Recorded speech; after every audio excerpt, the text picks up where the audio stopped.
Now, let's cancel the number 2. So, we have x. I want you to copy this one, ha? Negative 14 over 2. Or x is equals negative 7. Now we have a value of negative 7. Here. Now we have a value which is negative 7.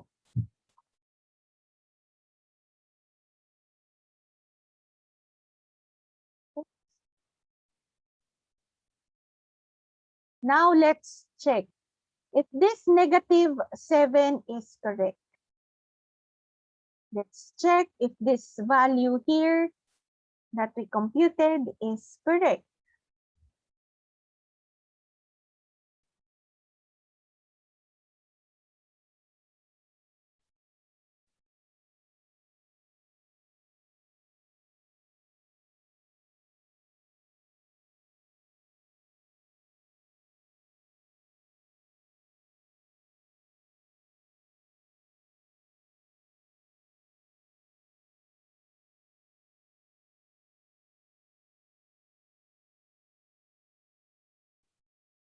So if x daw is equals to negative 7, let's check.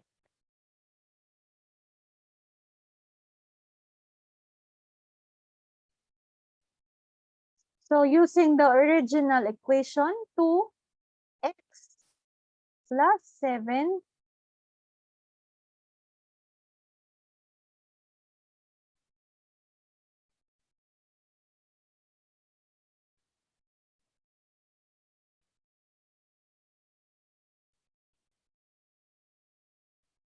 okay, let's encode the value, itong negative 7 sa loob, 2 negative 7 plus 7.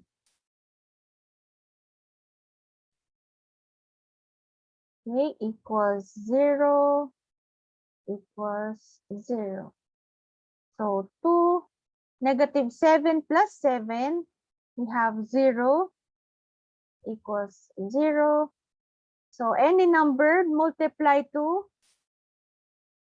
0 will give us 0 answer. Equal. Another ways to solve.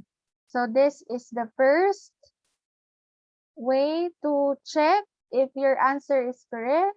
Then we have number 2 ways to solve. So we have 2 same equation, x plus 7 equals 0.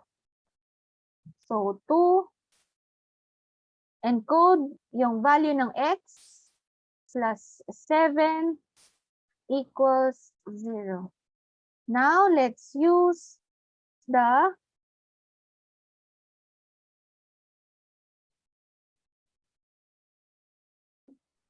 It's different from our book. what? Martin? It's different from our book. It's different from your book. Wait. Where? On page? On page what? Page 32 po. 32 po. Yeah. Yung page 32 kasi, it has a value. It has value. Yung x kasi has its own value. The value of the x here is given. As you can see, if x daw is replaced by 5, x is replaced by 5. Therefore, the value of the x is given. What am I showing you here on the screen is you are to find the value of the x. X is not given. Okay po?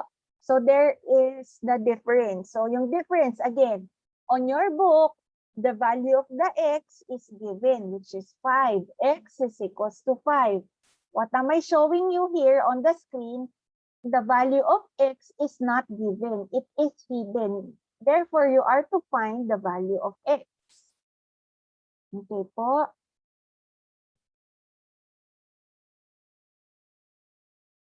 Okay. So, let's continue. And then I'll go back to your book using the same value of x. So, 2 times natin sa negative 7, we have negative 14. And then 2 times natin sa 7, it's positive 14.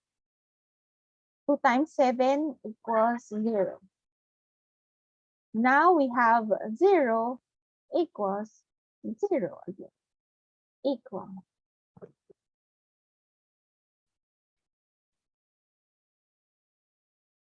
Because all of you are copying, hindi. Or all of you are copying the ways on how to solve.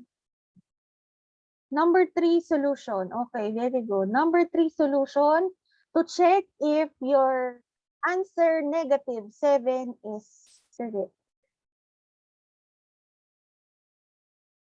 So, pwedeng solve din muna natin. So, 2. Again, using the original equation.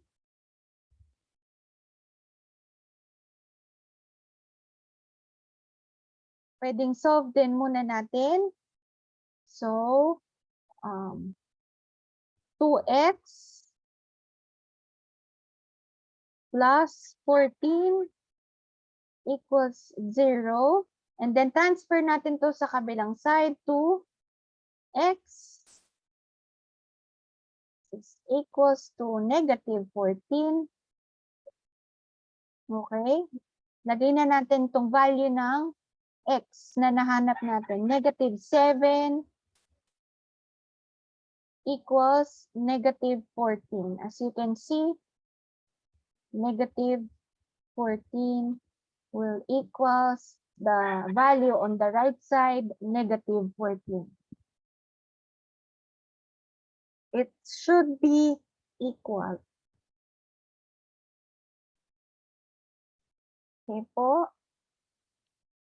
So, again, this equation here, if only if the x value is not given.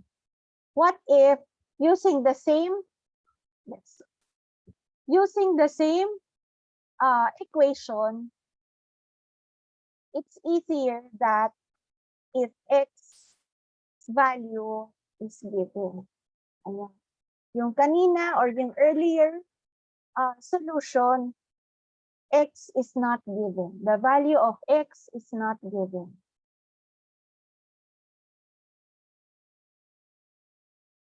Okay, how did I get the negative 7 again? It's like this. 2x plus 7 using the distributive property. Again, I will show to you again the solutions on how yung negative 7 is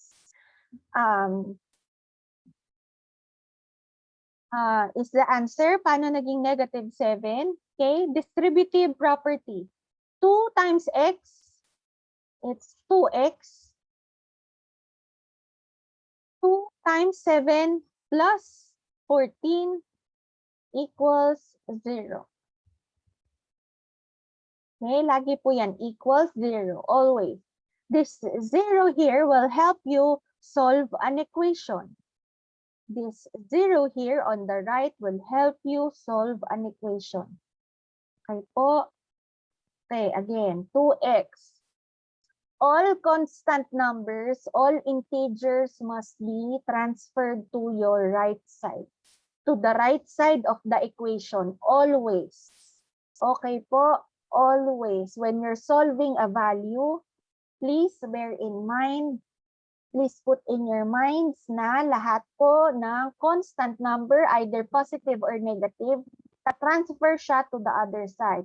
Now, this positive 14 here, na-transfer siya to the other side, it becomes negative 14. Okay po, lahat ng positive na nasa left, ta-transfer natin to the other side, iiba ang sign. The positive number 14 here, transfer to the equal sign, it becomes negative 14. Okay, let's isolate x. Oops. Let's isolate x by leaving x on the other side. Let's divide them both by 2 and so with the other side. Again, all the steps that you will do on the left side must also be applied to the right side. Okay po.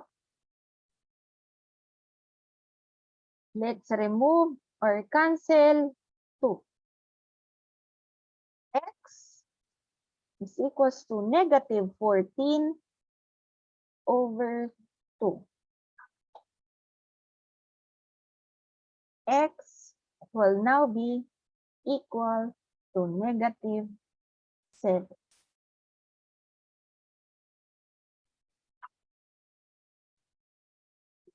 Okay. Again, if this is given and the value of x is not given, value of x is missing, then you have to write equal 0 beside the equation. Okay po. That is only applicable if x is not given, if x is missing, if you are to find the value of x. Okay po, on this side here, x is given. The value of x is given. We just have to input the value given, which is 5 here. So 2, input natin sa loob, x becomes 5 because x is equals to 5 plus 7, sorry. Close equals. So since we have the same constant number, so constant yung 5, 7 is also constant number, is a constant number. Okay, 2 multiplied by 12. Multiply lang natin, it becomes 24. Same true if you are to compute using the distributive property. Okay, kung distributive property, it will be like this. So you will still arrive with the same answer, 24. So listen, 2, encode that 5 plus 7. So equals, dito muna po tayo. 2 times 5, we have 10, right? So 10. Next, 2 times 7, it's plus 14 equals 24. Ayan. See, both has the same answer, whether there are different process or steps in solving, you will still arrive at the same answer, 24.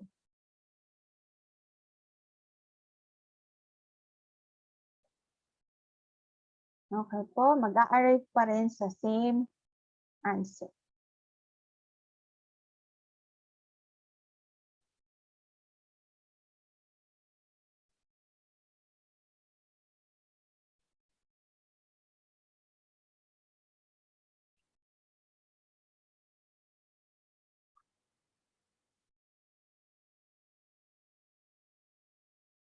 Okay. So please do copy. Please copy. This is very important. The lesson po is very important. So I want you to copy.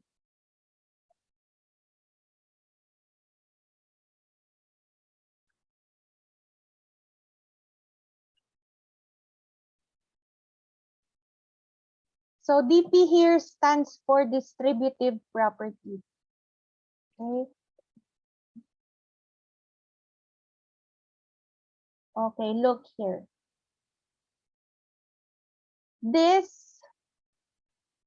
solution will only, okay, again, this solution here will only applicable if parehas po or same yung integer sa integer. Okay, you will just add. So what if ganito po? So kunyari, 5. Nilagyan na siya ng a, variable a, plus 7. So what if the equation will now be like this? 2 open parenthesis 5a plus 7. Therefore, itong solution na to here, itong naka-blue, this one, will no longer be applicable.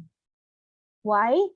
Because you cannot add 5a to 7. Hindi na po pwedeng i-add itong 5 sa 7 kasi si 5 already has its variable a. They are two different terms already. Magkaibang terms na po siya. 5a at 7. This solution here will only be applicable if parehas number. 5 at 7. Now you add right away. What if mayroon na siyang variable? Ito, like this one, a. Therefore, ang pag-solve na dito will now be the distributive property. Dapat distributive property na ang inyong step or process sa pag-solve.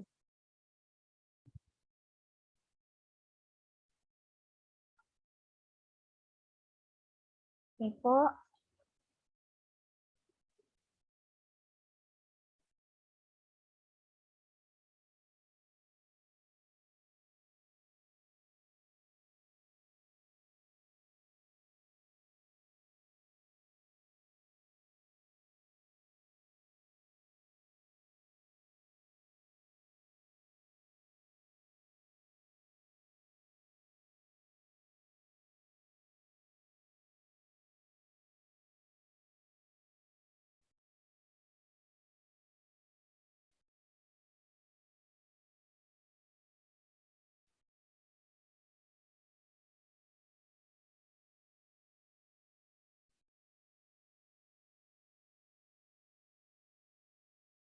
Reminder, every test, kailangan po magsasubmit kayo ng solutions.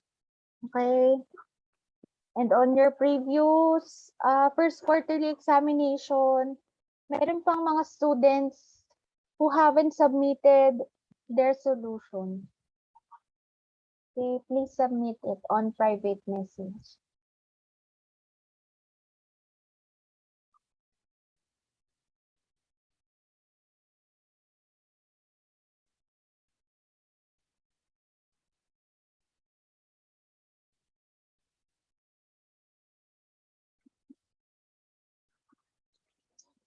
So there are 1 minute remaining meeting time.